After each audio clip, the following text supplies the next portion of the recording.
MLA కోటాలో ఎమ్మెల్సీకి సంబంధించినటువంటి వాడివేడి చర్చ అయితే జరుగుతూ ఉంది. మరి తెరపైన అయితే ఒక దిక్కు కాంగ్రెస్ పార్టీని అంటుపెట్టుకొని తెలంగాణ ఉద్యమంలో తన కుటుంబాన్ని లెక్క చేయకుండా తిరిగినటువంటి వ్యక్తి డాక్టర్ అద్దంకి దయాకర్.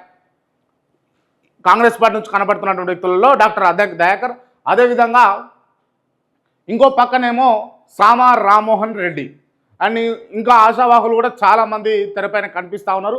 మరి ఎవరిని ఈ ఎమ్మెల్యే కోట ఎమ్మెల్సీ వరించే అవకాశం ఉంటుంది అన్నట్టుగా మరి ఇక్కడ మనకు అయితే స్పష్టమవుతుంది. దాదాపు మూడు ఉన్నట్టున్నాయి కాంగ్రెస్ పార్టీకి. మరి ఎవరెవరు కేటాయిస్తుంది అయితే చూడాలి. అదేవిధంగా జీవన్ రెడ్డి గారు కూడా ఉన్నట్టుగా తెలుస్తూ ఉంది.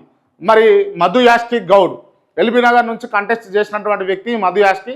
సో ఆయనకు కూడా ఏమైనా అవకాశం వచ్చే అవకాశాలు ఉంటాయి. ఎందుకు అంటే మధు యాష్కి కూడా చాలా ఓర్పు కల్లటువంటి వ్యక్తి, అదేవిధంగా తెలంగాణ అజిటేషన్లో పాల్గొన్నటువంటి వ్యక్తి, తెలంగాణ పట్ల అవగాహన ఉన్నటువంటి వ్యక్తి, కాంగ్రెస్ పార్టీని అంటిపెట్టుకొని ఇన్ని రోజులు సర్వీస్ చేస్తున్నటువంటి వ్యక్తి మరి మధు యాష్కి గౌడ్.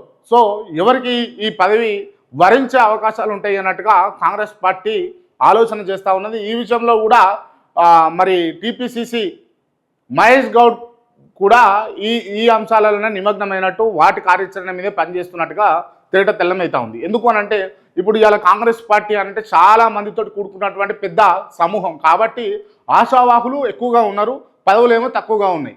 మరి ఎవరికి ఇస్తే బాగుంటుంది అన్న ఆలోచనలో తర్జన భర్జన పడుతున్నట్టుగా ఇక్కడ తెలుస్తూ ఉంది.